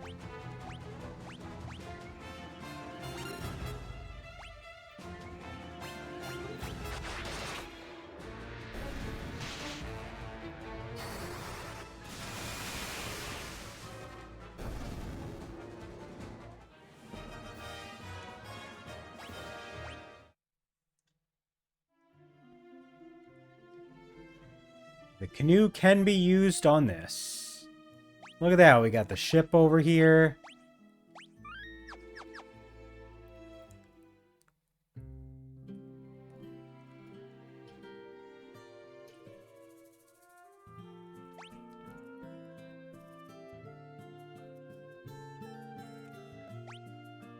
So we got a magic shop. We've got an armor shop. We've got weapon shop here.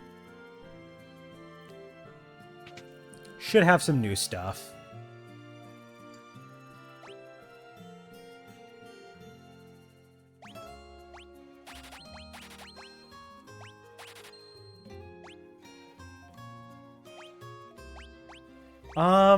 For Furion, I think I'm gonna give him...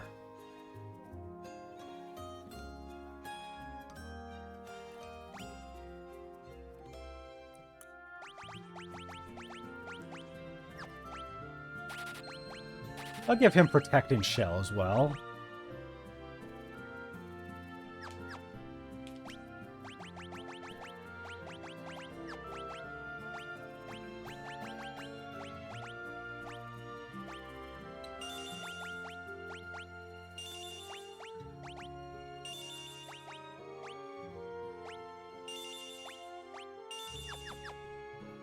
Okay. Let's go to our armor shop, see what we got for that. Got bronze shield. That's good to have. Bronze helm. Buy a couple of those. Might as well buy that. Oh, we only can afford one of those? Okay. I think we're going to have to grind for some money. Because I think there's going to be something at the weapon shop I'm probably going to want to buy.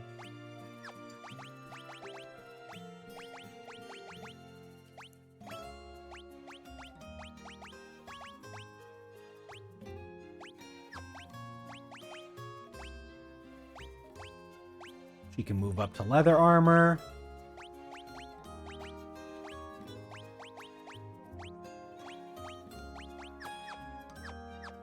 Maybe I can just sell something. Hold on. Depends on what they have for weapons. I could just sell some extra stuff off. Oh, they don't really have anything, honestly.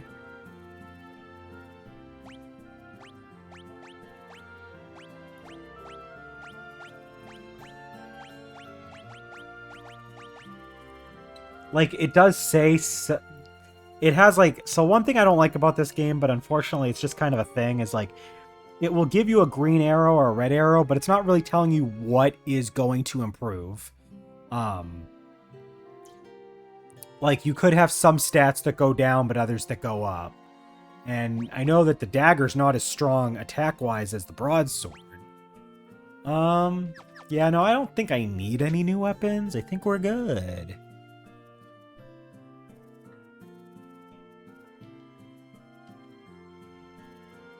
Now that we've paid the toll, I believe we just go and get in the boat.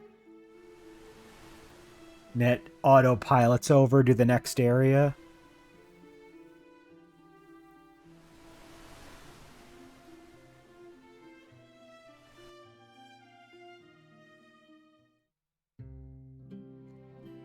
This is Poft. We can meet our buddy Sid here.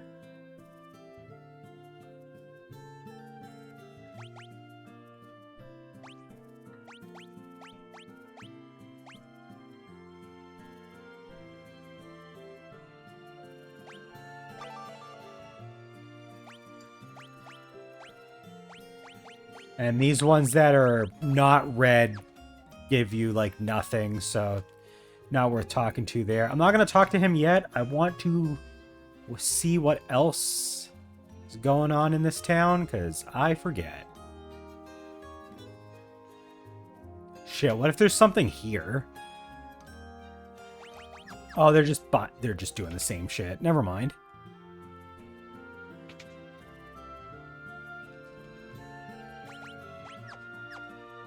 No more black magic yet either. Okay.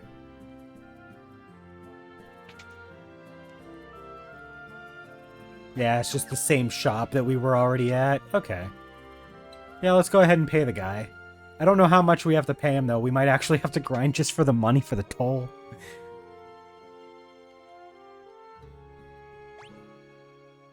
Oh my god. I do have to grind. Oh no!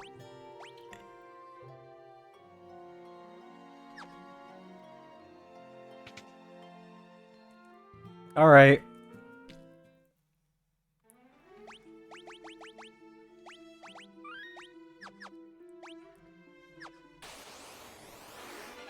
Let's fight some enemies, get some money.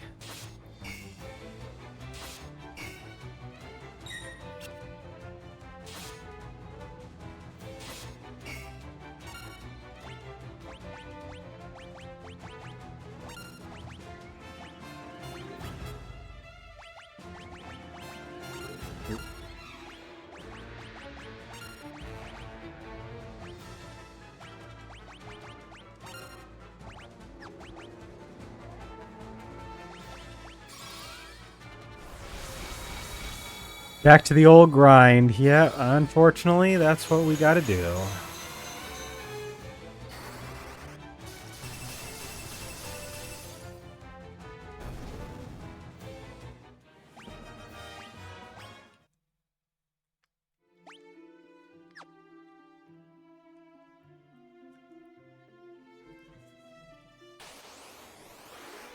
Oh boy, goblin guards.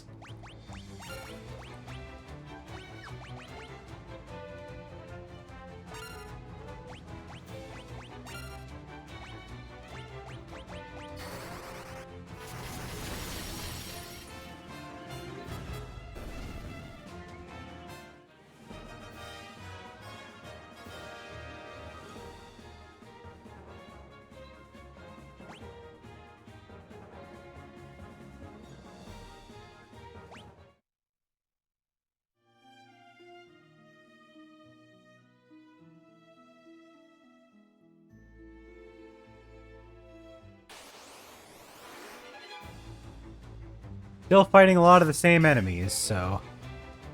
I guess that's good in the fact that we're not gonna get demolished by some of the enemies, but at the same time, they are not giving us a whole lot at this point.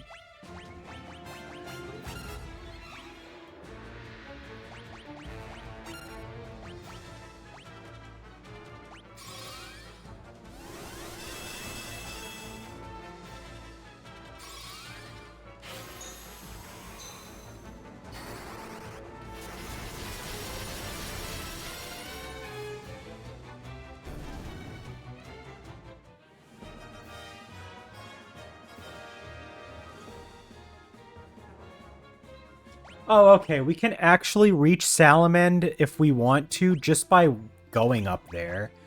I don't remember how far away they are, but we need money anyway. We need levels. We need stats.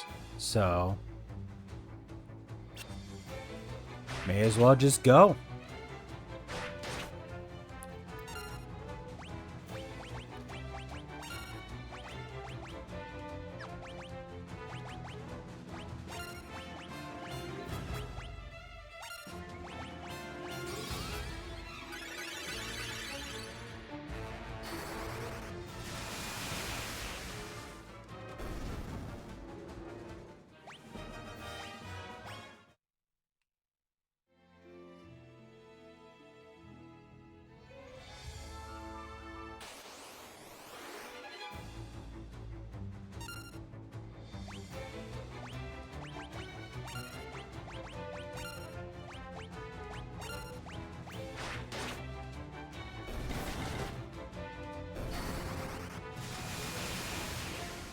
We gotta go northwest. Okay, I'm going the wrong way. I'm going east.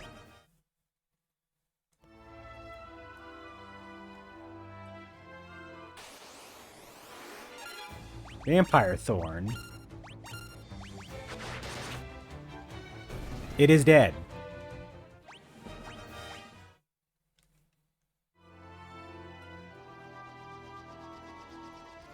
I find it interesting. We are about to reach the place called Salamand. Like, you know, Salamander, Salamandra.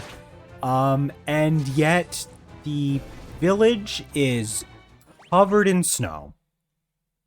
That is not how you would picture a place called Salamand to look.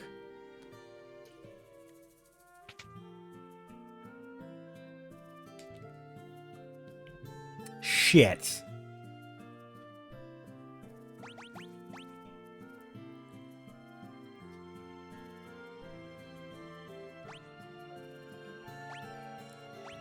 I want these. I want these. Damn it. Okay. I guess we're grinding for money. Salamence. Yep. Shout out to the Pokemon Salamence. Guy is a goat.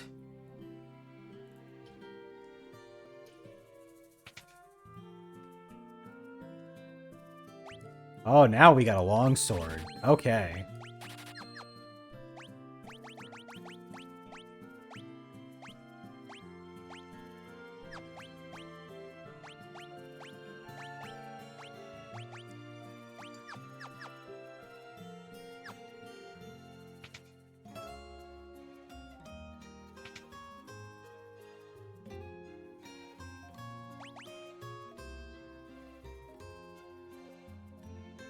Interesting that the bronze armor is relegated to Maria. You would think that the cuirass would be for Maria and Minwoo and not the other way around. But, whatever.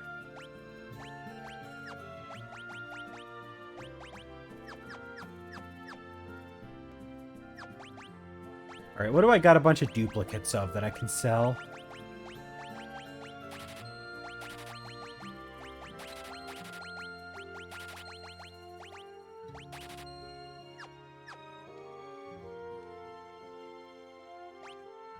Oh, I didn't equip the bronze shield.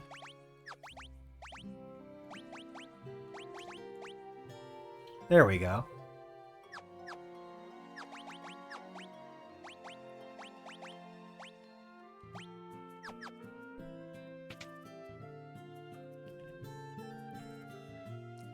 Alright, I guess we're gonna go out there and get money then, because I want spells. Let's turn up the Gil modifier. Guess this is what we're doing for the rest of the stream. At least we got some new enemies to beat.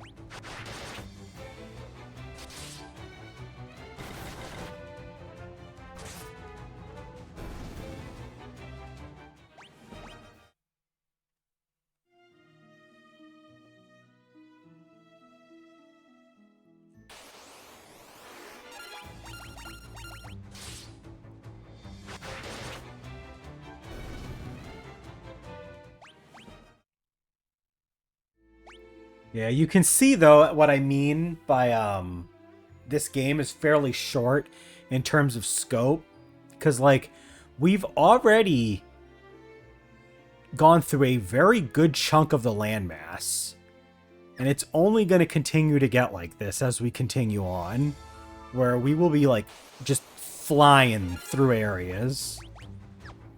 The area, just the overall scope of the game is very streamlined. It's just, it takes forever to get to certain places because you need to grind for the stats to continue moving on.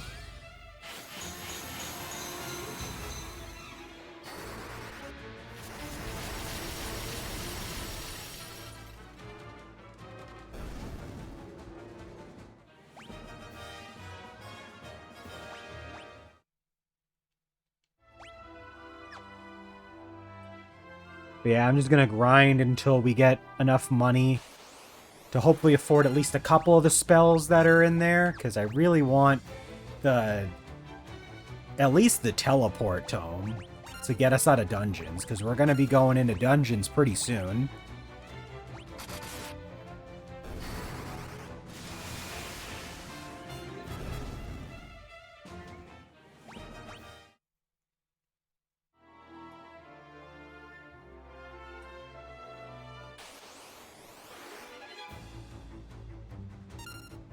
Not only has it barely been it actually hasn't even been 2 hours yet. Like, that's how much we're flying through the areas. The game's length is pretty much just tied up in the grinding. The story overall is fairly short. You're just going from place to place in the middle of this resistance movement and eventually launching a final attack. And yeah. It's a pretty fun story, though. I like it. By 1988 standards, it was probably a lot better.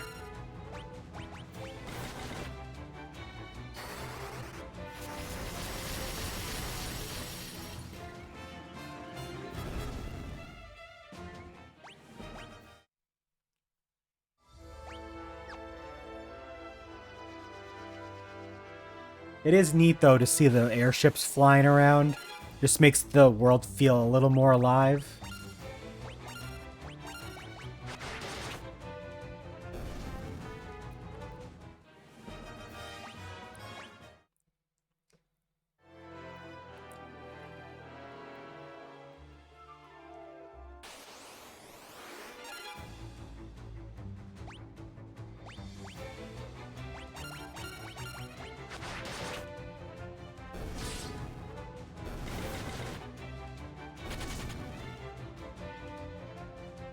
Wow, the other assholes ran away.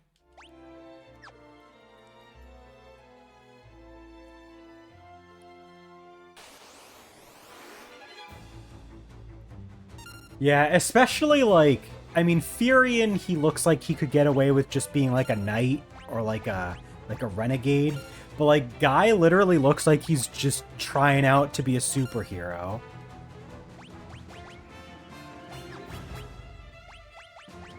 It's funny too, because like Guy's the one that like speaks the least.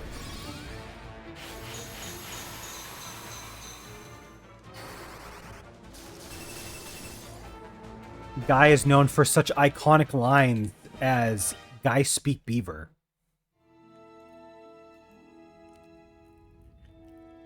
Which is an incredibly random moment in this game that is very like big-lipped alligator moment. It happens and then nothing comes of it ever again.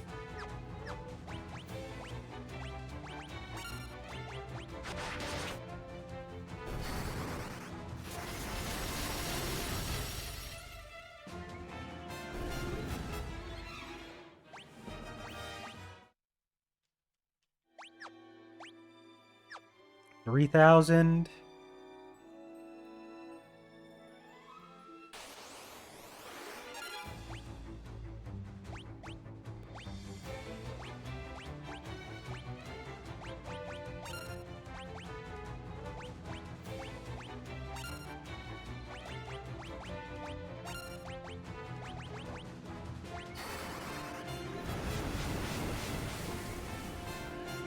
Absolute cinema moment.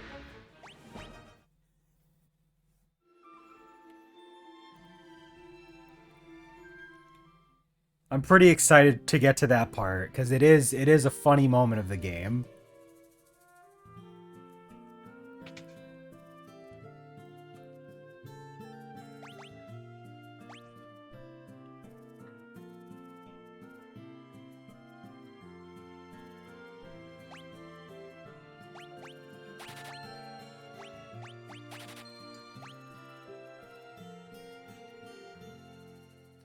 I don't know if I want to bother with the sap spell. I mean, I guess I'll give it to Guy just so that he can do something with it. Alright, so for the teleport tome, I don't know why that's ranked, but we'll give it to you. Gotta give Maria our life tome. And sap, I guess we'll give that to Guy.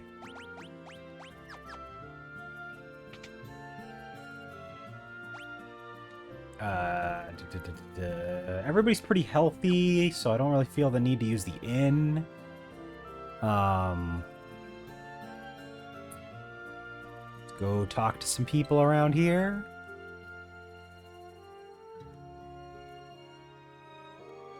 Gotta go talk to Joseph with an F.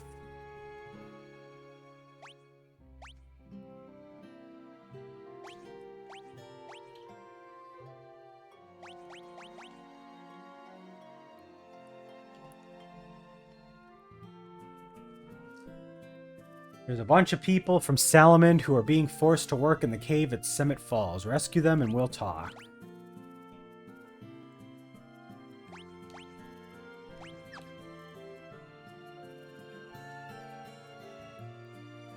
So we have our next objective that will start next stream.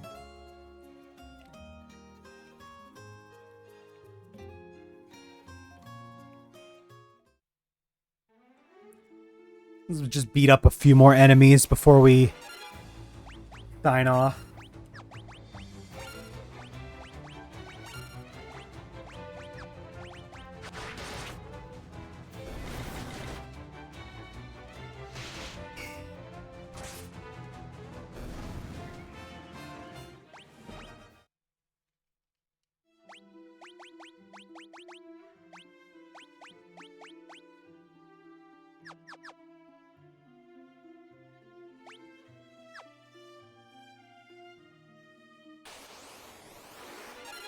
Damn, we got a queen bee in the back.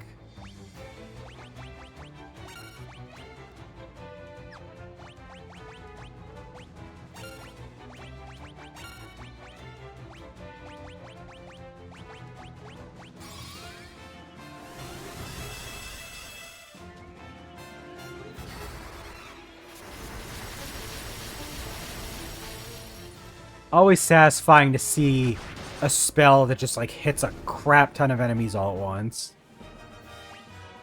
I sure would hope your Blizzard would level up after that. You hit 8 enemies with it.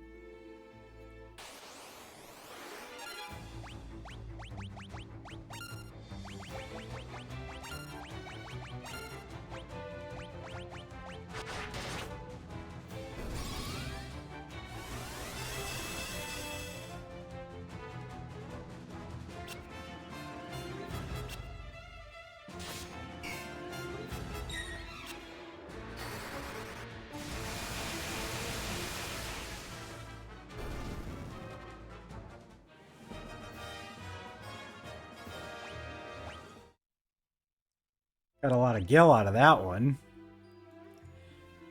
Alright. I think that is gonna do it. We got just over 2 hours